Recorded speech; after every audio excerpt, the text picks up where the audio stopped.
जय हिंद। आज आप लोग के बीच इलेक्ट्रिसिटी का सेकंड लेक्चर लेकर आया हूँ। हम लोग फर्स्ट लेक्चर में बहुत सारे चीज़ें देख चुके थे। जैसे मैं चार्ज बाय रबिंग के बारे में पढ़े थे। चार्ज बाय रबिंग में हम लोग देखे थे कि उसमें हम लोग दो मटेरियल लिए थे, दो अलग अलग मटेरियल लिए थे। और उस मटेरियल में हम लोग क्या किए थे, दोनों मटेरियल को आपस में रब किए थे, रगड़े थे। तो देखे थे कि उसमें जो है दोनों में अलग अलग चार्ज आ गया था। ठीक है, यानी हम लोग कहने का मतलब है कि कोई दो मटेरियल को जब हम लोग आपस में रब करते हैं, ठीक है, तो वो दोनों मटेरियल में अलग अलग चार्ज आ जाता है। किसी में पॉजिटिव आ जाता है, किसी में नेगेटिव आ जाता है। हम लोग एग्जाम्पल दो दिए थे, आप समझिएगा। जैसे मान ले, थोड़ा सा रिपीट कर लेते हैं। एग्जाम्पल क्या था कि जब हम लोग ग्लास को इस ग्लास को हम लोग जब सील के कपड़े से इस सील के कपड़े से हम लोग क्या कर रहे थे, रब कर रहे थे, तो इस पर देखे थे, इस पर क्या आ रहा था, पॉजिटिव चार्ज आ रहा था। कैसा चार्ज आ रहा था? पॉजिटिव चार्ज आ रहा था। और इस पर सील पर कैसा चार्ज आ रहा था? नेगेटिव चार्ज आ रहा था। कैसा चार्ज? Negative charge. और दूसरा एग्जाम्पल जो देखे थे, ये फर्स्ट एग्जाम्पल की बात है। दूसरी एग्जाम्पल में हम लोग देखे थे कि जब हम लोग इसी तरह इबेनाइट का छड़ लिए थे, रड लिए थे। और इस इबेनाइट रड में हम लोग कॉटन के कपड़े को क्या किए थे, रब किए थे। तो हम लोग देखे थे कि इस पर जो है एक अलग तरह का चार्ज आया था। जो कैसा चार्ज था? नेगेटिव चार्ज था। नेगेटिव चार्ज था। और इस पर कैसा चार्ज था? पॉजिटिव चार्ज था।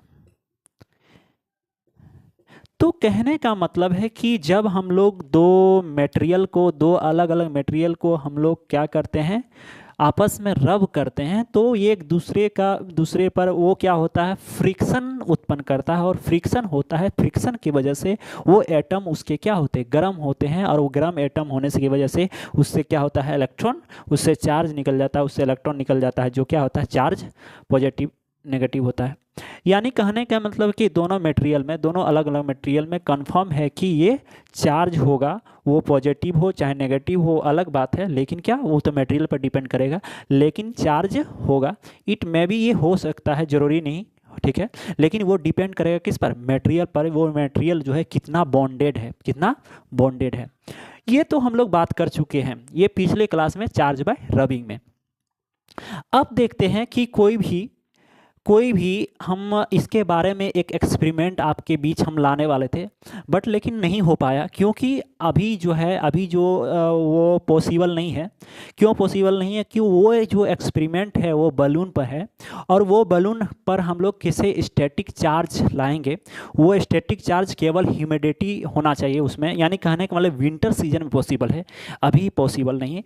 मैं थक गया इस एक्सपेरिमेंट को करते।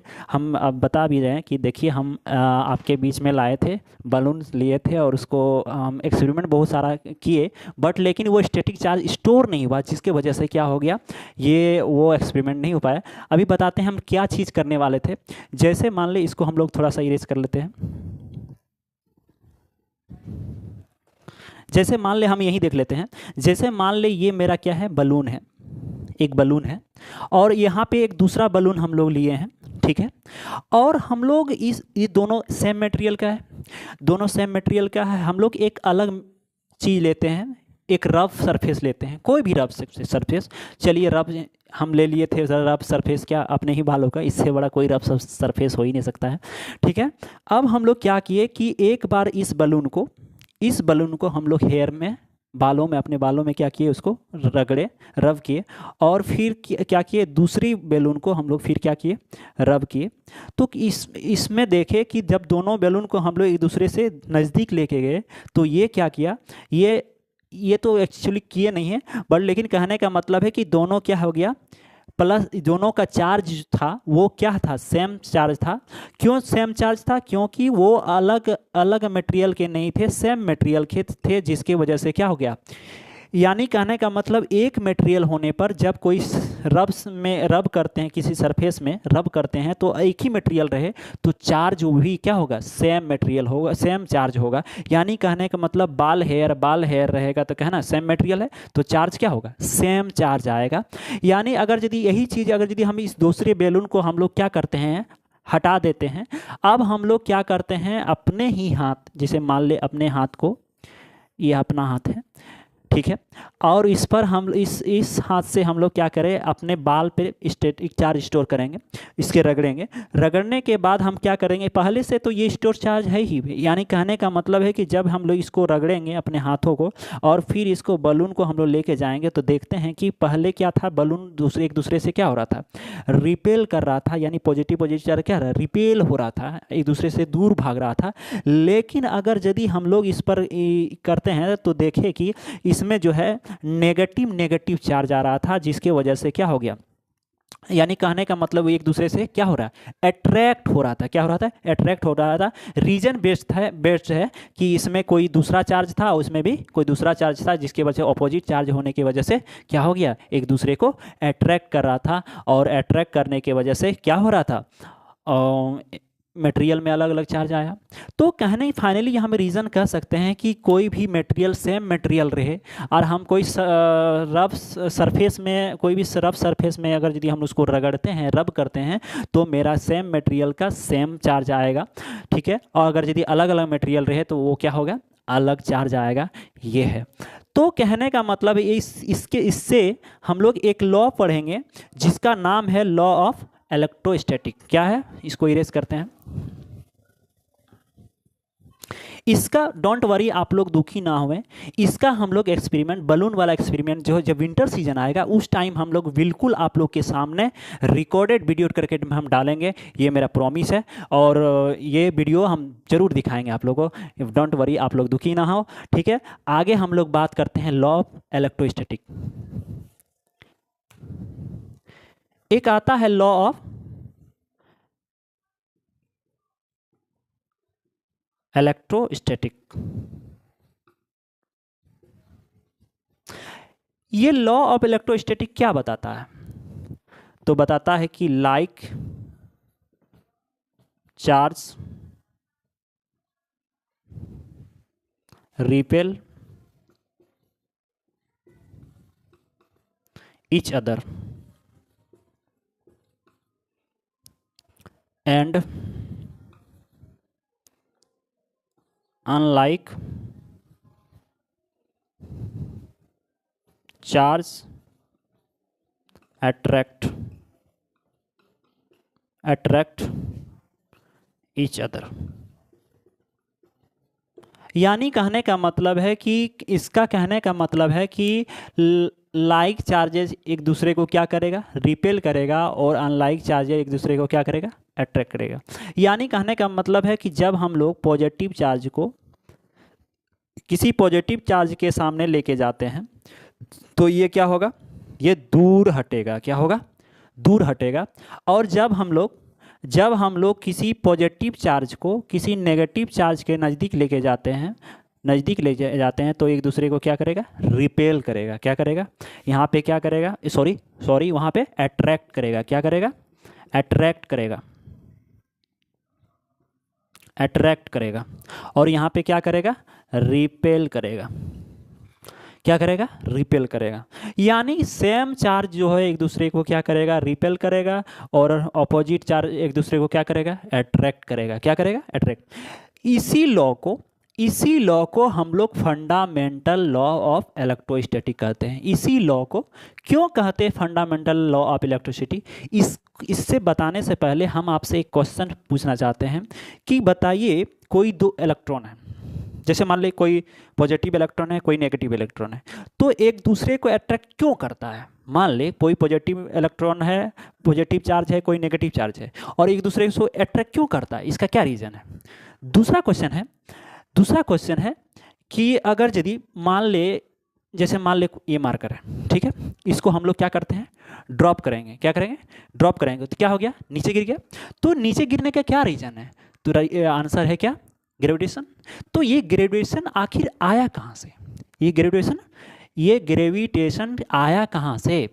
तो इसका आंसर है कि इसका कोई रीज़न नहीं, इसका कोई कारण नहीं है। यानी कहने का मतलब है कि जब कोई, जैसे मान ले अभी हम पूछें कि कोई पॉजिटिव और नेगेटिव एक दूसरे को अट्रैक्ट क्यों करता है, या फिर पॉजिटिव पॉजिटिव एक दूसरे को रिपेल क्यों करता है, तो इसका क्या कारण हो सकता है। तो आंसर है कि यहाँ पे कोई कारण नहीं है। इसीलिए इसको हम लोग फंडामेंटल लॉ ऑफ इलेक्ट्रोस्टैटिक कहते हैं। यानी कहने का मतलब थ्योरी तो है बट लेकिन इसका रीज़न नहीं है। अगर यदि आप गूगल वगैरह में सर्च करेंगे कि what is cause of gravitation, तो आपको बहुत सारे रीज़न आएंगे। जैसे हो गया ग्रेविटेशन का आना जाना, फिर आपको बहुत सारी चीज़ मिलेगी, लेकिन वो एग्जैक्ट चीज़ें जो है, एग्जैक्ट जो रीज़न होना चाहिए वो रीज़न नहीं है। अभी तक इसने ग्रेविटेशन का क्या कारण है अभी तक इसने कोई खोज नहीं किया। यानी कहने का मतलब है ये फोर्सेस का अभी कोई रीज़न नहीं है कि कैसे ग्रेविटेशन आया, क्यों आया, ग्रेविटेशन क्यों होता है, ये ग्रेविटेशन क्यों है। तो कहने का मतलब है कि अब जो है इसी को जब हम लोग कोई रीज़न नहीं बता पाते हैं, इसीलिए हम लोग इसको क्या लिखे हैं, फंडामेंटल लॉ ऑफ इलेक्ट्रिसिटी में। तो अभी तक जो फोर्सेस हैं, चार ऐसे फोर्सेस हैं जिसको हम लोग फंडामेंटल फोर्सेस के में रखे हैं। जैसे weak nuclear forces, strong nuclear forces, third में है आपका ग्रेविटेशन, और फोर्थ में क्या है, इलेक्ट्रोस्टैटिक। क्या, चार ऐसे फोर्सेस हैं जिसको कहाँ पे रखा गया, जिसको फंडामेंटल फोर्सेस में रखा गया। यानी कहने का मतलब इन चारों का आज तक, अभी तक किसी को भी पता नहीं है इसका क्या कारण है। यानी कहने का मतलब इसका कोई पता नहीं, इसका कोई रीज़न नहीं है, इसलिए इसको फंडामेंटल लॉ ऑफ इलेक्ट्रोस्टैटिक कहते हैं। समझ में आ रहा है। ओके, आगे बढ़ें। अब बात करते हैं, इरेज करते हैं, नोट कर लें।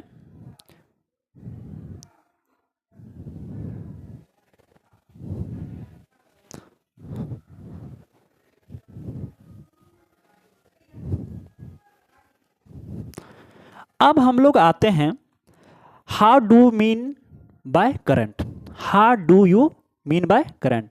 यानी कहने का मतलब आप इसका मतलब क्या समझते हैं, करंट का मतलब क्या समझते हैं। करंट क्या होता है, तो करंट एक अंग्रेजी शब्द है। क्या है, अंग्रेजी शब्द है। करंट क्या है, एक अंग्रेजी शब्द है, इसका मतलब होता है फ्लो। क्या, फ्लो, क्या होता है, फ्लो। इसका मतलब क्या होता है, फ्लो। जैसा कि हम लोग बात करते हैं विंड करंट।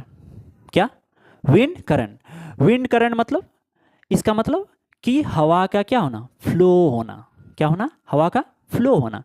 जैसे हम लोग बात करते हैं ओशियन करंट, इसका मतलब हो गया पानी का बहना। ठीक है। जैसे हम लोग बात करते हैं, एक बात कर रहे हैं थर्मल करंट, क्या, हीट का क्या बहना, हीट का क्या करना, बहना। तो यानी इसी प्रकार हम लोग एक बात करेंगे इलेक्ट्रिक करंट। क्या, इलेक्ट्रिक करंट। तो इलेक्ट्रिक करंट का मतलब क्या होता है, इसका मतलब होता है चार्ज ऑफ फ्लो। यानी किसका फ्लो होना, चार्ज का फ्लो होना। क्या होना, इलेक्ट्रिक करंट क्या है, एक चार्ज का फ्लो है। यानी किसी भी कंडक्टर में चार्ज का फ्लो होना is known as electric current. और उससे जो एनर्जी पैदा हो रही है,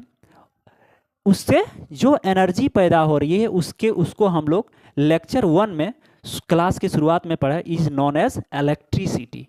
फाइनली फर्क है दोनों में, क्लियर करते हैं। ठीक है, देखिए जब चार्ज का फ्लो हो रहा है, क्या हो रहा है, जब चार्ज का फ्लो होगा इज कॉल्ड इलेक्ट्रिक करंट। जब चार्ज का फ्लो हो रहा है इज कॉल्ड इलेक्ट्रिक करंट। और उससे जो एनर्जी पैदा हो रही है इज कॉल्ड क्या, इलेक्ट्रिसिटी। क्या, इलेक्ट्रिसिटी। तो आइए हम लोग पढ़ते हैं कि करंट जो है, electric current, flow of charge from a particular cross section of area of conductor per unit time is electric current. इसका मतलब क्या होता है, मतलब अगर मान लेते हैं यहां पे एक वायर है,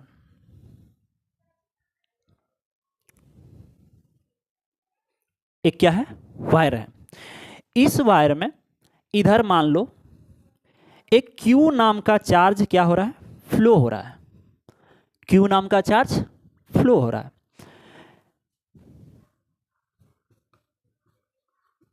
T टाइम से क्या, कैसा फ्लो हो रहा है, परपेंडिकुलर हो रहा है।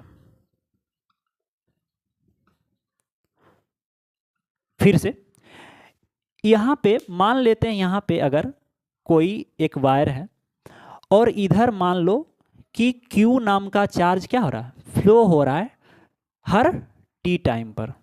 क्या फ्लो हो रहा है, हर T टाइम पर फ्लो हो रहा है। कैसा फ्लो हो रहा है, परपेंडिकुलर। ठीक है, तो इसका मतलब हम लोग कहेंगे कि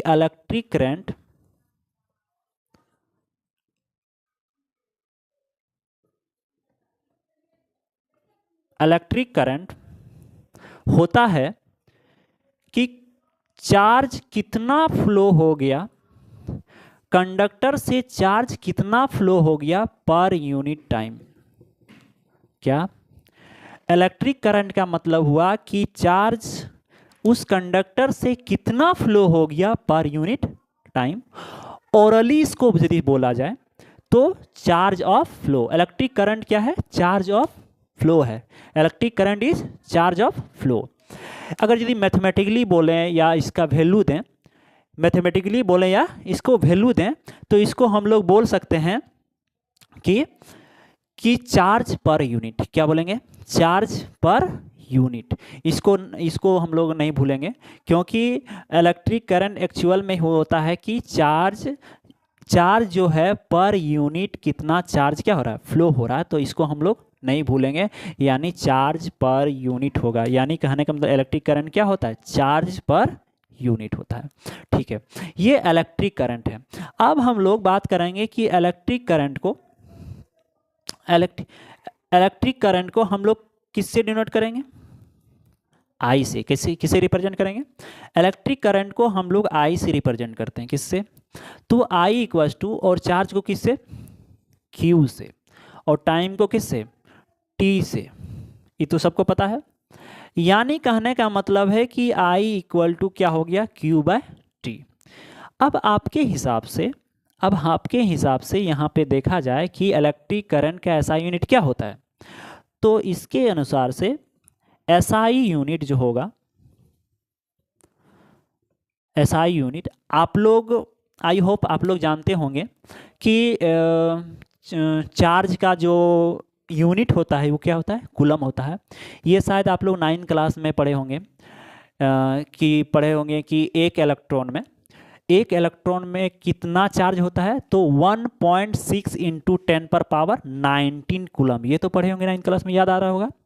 तो कहने का मतलब है कि चार्ज को हम लोग क्या, चार्ज का यूनिट क्या होता है, कूलम। क्या होता है, कूलम। और टाइम का तो क्या जानते होंगे, टाइम का ऐसा यूनिट क्या होता है, सेकंड। क्या होता है, सेकंड। यानी कूलम और क्या, पर सेकंड। तो इसको फाइनली अगर जी लिखेंगे तो क्या लिखेंगे, कूलम पर सेकंड। क्या लिखेंगे इसको, कूलम पर सेकंड। क्या लिखेंगे, यानी इलेक्ट्रिक करंट का ऐसा यूनिट क्या होता है, कूलम पर सेकंड होता है। क्या होता है, कूलम पर सेकंड। अब एक और महान, यानी कहने का मतलब एक अनदर यूनिट, इसका और एक यूनिट है। एक महान आदमी, जो बहुत ही महान आदमी थे, जिसका नाम था एंड्री मैरी एम्पियर। क्या, एंड्री मैरी एम्पियर। उन्होंने उनको हम इज्जत देने के लिए, ऑनर देने के लिए हम इनका और एक दूसरी यूनिट रखें, जिसका नाम हम लोग रखेंगे एम्पियर। क्या, यानी कहने का मतलब है कि इसका एक अनदर और होता है यूनिट, अनदर यूनिट, वो क्या होता है, एम्पियर। क्या, एम्पियर। इसको हम लोग क्या, किससे रिप्रेजेंट करेंगे, इसको हम लोग ए से रिप्रेजेंट करते हैं। किससे, ए से। तो कहने का मतलब है कि इलेक्ट्रिक करंट का एक और यूनिट है जिसको किसके नाम पे है, एम्पियर, जो काफ़ी बहुत अधिक महान आदमी थे, और उसी को हम लोग इज्जत देने के लिए, यानी कहने का मतलब उसी के नाम पर हम लोग इस यूनिट को रखे हैं, किसका नाम से, एम्पियर। इसी को हम लोग कहते हैं क्या, एम्पियर। क्या बोलेंगे, एम्पियर। अब जो है अगर यदि हम लोग बात करें ऐसे कि अगर यदि कोई भी, जैसे मान ले, अगर यदि हमको 1 एम्पियर बनाना हो, क्या बनाना हो, 1 एम्पियर बनाना हो, तो हम लोग 1 एम्पियर कैसे लिखेंगे। तो कहने का मतलब है कि 1 एम्पियर जो होता है, जब कोई 1 कूलम चार्ज, क्या, 1 कूलम चार्ज अगर यदि 1 सेकंड में, हर 1 सेकंड में 1 कूलम चार्ज यदि पास हो रहा है, तो उसको हम लोग क्या बोलेंगे, 1 एम्पियर। क्या बोलेंगे, 1 एम्पियर। फिर से समझिए, जब 1 एम्पियर हम लोग कैसे बनाएंगे, तो 1 एम्पियर हम लोग बना सकते हैं कि जब 1 कूलम चार्ज हर 1 सेकंड में, हर 1 सेकंड में किसी कंडक्टर से पास हो रहा है, किसी वायर से पास हो रहा है, तो उसको हम लोग क्या बोलेंगे, 1 एम्पियर। क्या बोलेंगे, 1 एम्पियर। तो अगर यदि हम लोग मान लेते हैं कि आपसे पूछते हैं कि अगर आपके घरों में 15 एम्पियर का करंट आ रहा है, तो इसका मतलब क्या हुआ, इसका मतलब क्या हुआ, फिर से, अगर यदि आपके घरों में 15 एम्पियर का करंट आ रहा है, तो इसका मतलब क्या हुआ, तो इसका मतलब हुआ कि 15 एम्पियर का मतलब हुआ कि आप, कि हर एक सेकंड में, हर 1 सेकंड में कितना कूलम चार्ज पास हो रहा है, 15 कूलम। क्या, इसी को बोलेंगे 15 एम्पियर। अगर यदि हम इसी चीज को बोलते हैं कि कोई करंट 100 एम्पियर का है, तो इसका मतलब क्या हुआ, इसका मतलब हुआ कि 1 सेकंड में कितना कूलम चार्ज पास हो रहा है, कितना चार्ज कूलम पास हो रहा है, तो 100 कूलम। क्या, 100 कूलम, उसी को बोलेंगे 100 एम्पियर। समझ में आ रहा है ना, ठीक है, ओके, आगे बढ़ते हैं। ये सब तो है। अब हम लोग बात करते हैं, ऐसे समझें, जैसे मान ले हम लोग थोड़ा इरेज करते हैं इसको, नोट करना है तो कर सकते हैं आप लोग, ठीक है, यहाँ तक।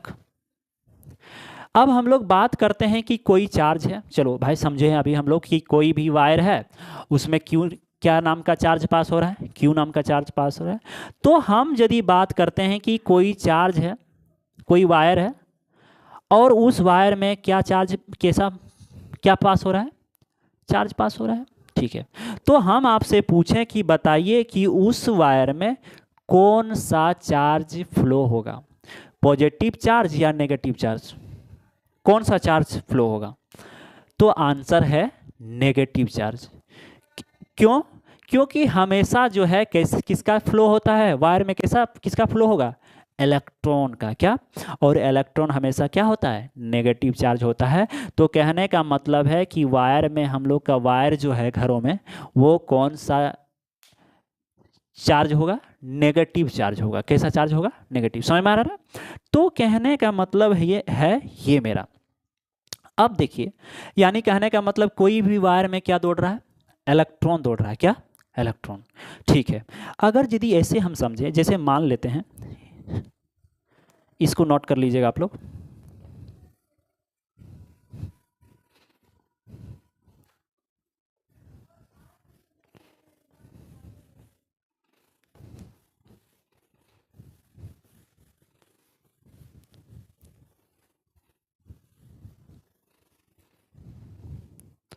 जैसे मान ले ये मेरा क्या है, एक तार है, वायर है, ठीक है। अभी हम लोग देखे कि एक वायर में क्या पास हो रहा है, इलेक्ट्रॉन, ठीक है। एक कॉपर का तार है, और इस पर क्या है, कॉपर का क्या है, एटम है, कॉपर का एटम है, कॉपर का एटम है। तो आपको क्या लगता है कि इसमें जो इलेक्ट्रॉन, वायर में इलेक्ट्रॉन जो पास हो रहा है, वो कैसे पास हो रहा है। तो आपको क्या लगता है कि कोई इलेक्ट्रॉन है, इस तरह से बीच से होकर पार निकल जाता होगा, ऐसा समझते होंगे ना, बोलिए। यानी कहने का मतलब है कि कोई भी कॉपर का वायर है या कॉपर यानी इसमें कॉपर का एटम होगा, तो इस तरह से होगा एटम, होगा ना। तो अगर यदि कोई वायर में इलेक्ट्रॉन पास हो रहा है तो इसका मतलब क्या होगा कि इस इधर से आएगा और इस इधर से पास हो जाएगा। मान लो ऐसे समझिए, जैसे मान ले आप क्या है, कॉपर है, क्या है, कॉपर है, और ये क्या है, इलेक्ट्रॉन है। तो क्या ये इलेक्ट्रॉन सीधा ऐसे होकर पास हो जाता होगा? तो ऐसा समझ रहे होंगे। तो कहने का मतलब है कि ये यदि सोच रहे हैं आप, तो वो क्या है, गलत है। क्या है, गलत है। क्या इलेक्ट्रॉन ऐसे पास होता है? तो बिल्कुल नहीं। इलेक्ट्रॉन जो है, समझिए ऐसे, जैसे मान ले, जैसे मान ले, ठीक है, आप कॉपर हो, समझिएगा ऐसे एग्जाम्पल, आप कॉपर हो, आप कॉपर हो, आप कॉपर हो, ठीक है। अब कहने का मतलब है कि अब इलेक्ट्रॉन कैसे जाएगा, यानी इलेक्ट्रॉन एक दूसरे को देगा, यानी कहने का मतलब, यानी कि ये कॉपर, ये कॉपर, ये कॉपर, ये कॉपर, ये कॉपर, ठीक है। अब जो है, यानी कहने का मतलब है कि ये क्या करेगा, अपना इलेक्ट्रॉन इसको देगा, और ये इलेक्ट्रॉन किसको देगा, इसको देगा, और ये इलेक्ट्रॉन किसको देगा, इसको देगा, और फिर ये इलेक्ट्रॉन किसको देगा, और ये इलेक्ट्रॉन फिर क्या देगा, इसको देगा, और फिर इस तरह से सर्किट को पूरा करेगा। यानी कहने का मतलब है कि अगर यदि कोई इलेक्ट्रॉन किसी को दे रहा है, क्या, किसी को इलेक्ट्रॉन कोई दे रहा है, तो उसके बदले में कुछ उसको भी मिल रहा है। यानी कहने का मतलब है कि आप लोग तो जानते होंगे कि वायर में जो है सर्किट क्या करता है, पूरा करता है। यानी कहने का मतलब है, अगर यदि ये इसको दे रहा है, ये इसको दे रहा है, ये इसको दे रहा है, ये इसको दे रहा है, तो इस तरह से, इस तरह से, इस तरह से, तो ये कर रहा है, सर्किट को पूरा कर रहा है। क्या कर रहा है, वायर सर्किट को पूरा कर रहा है। यानी कहने का मतलब है कि अगर यदि ये किसी दूसरे को दे रहा है इलेक्ट्रॉन, तो इसके बदले में इसको मिल भी रहा है। अगर यदि ये इलेक्ट्रॉन नहीं मिलता, तो कहने का मतलब इस पर कैसा चार्ज आ जाता है, प्लस चार्ज आ जाता है। तो ये कॉपर का जो है प्लस चार्ज आएगा, तो ये क्या हो जाएगा, कॉपर नष्ट हो जाएगा, और क्या, कॉपर नष्ट हो जाएगा, और क्या, वायर गल जाएगा। तो कहने का मतलब है कि ये जो है, इस तरह के हम लोग के घरों में जो इलेक्ट्रॉन पास होते हैं, इस तरह के होते हैं। तो अगर यदि हम लोग कोई कोई बच्चे ऐसे होते हैं जो सिंपल सा पढ़ते हैं और फिर आके कुछ सवाल भी नहीं करते हैं और ऐसे निकल जाते हैं। तो कहने का मतलब है कि हम लोग का इलेक्ट्रॉन जो है एक दूसरे से ऐसे ऐसे, मान लो समझिए ऐसे, जैसे मान लो बात करते हैं कि हम यहाँ पे एक पंखा लगा दिए ऐसे, ठीक है, और पंखा लगा दिया और उस पर हम लोग क्या किया, पानी फ्लो कराए, तो ऑब्वियसली पानी नीचे आएगा। फिर इसी पानी को हम लोग इकट्ठा करके ऊपर लेके गए, फिर पानी क्या किया, उस पर पंखा पे लगाएं। तो इस तरह से कहने का मतलब है कि इकट्ठा करे, फिर लेके गए, फिर इकट्ठा करे, फिर लेके गए। तो कहने का मतलब इस तरह क्या होगा, पंखा घूमेगा। यानी कहने का मतलब है कि इलेक्ट्रॉन क्या हो रहा है, फ्लो तो हो रहा है। इससे क्या फायदा हुआ, इससे क्या हुआ, इलेक्ट्रॉन फ्लो हुआ, इससे क्या हो गया, एनर्जी पैदा हुआ, क्या हुआ, और वही एनर्जी हम लोग क्या यूज़ करते हैं, बिजली वगैरह में करते हैं, फैन चलाइए, कुछ भी चलाइए। तो कहने का मतलब इस तरह से हम लोग इसको यूज़ करते हैं। बट लेकिन ये हमारे इलेक्ट्रिक करंट के बारे में टॉपिक था। और एक क्वेश्चन भी आता है जिसको हम लोग अभी लिख लेंगे।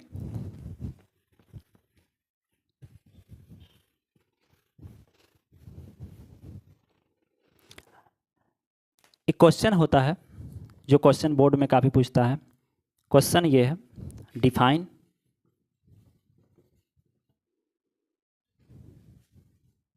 Define 1 ampere. तो कैसे, अगर यदि हमको कोई पूछेगा कि डिफाइन 1 एम्पियर कैसे डिफाइन करेंगे, तो आंसर लिखेंगे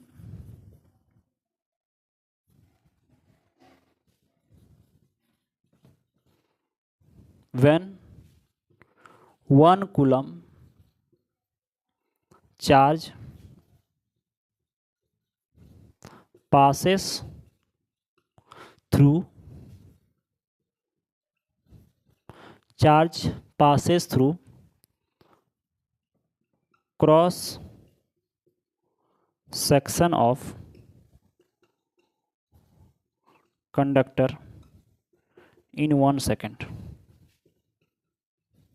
in 1 second, then current in the conductor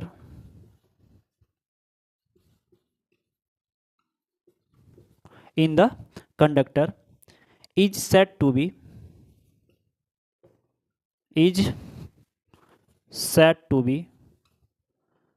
1 ampere. क्या? 1 एम्पियर।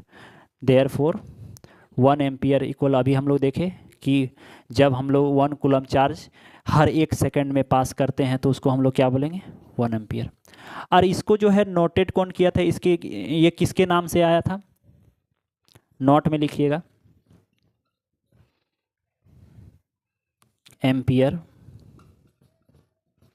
Ampere is named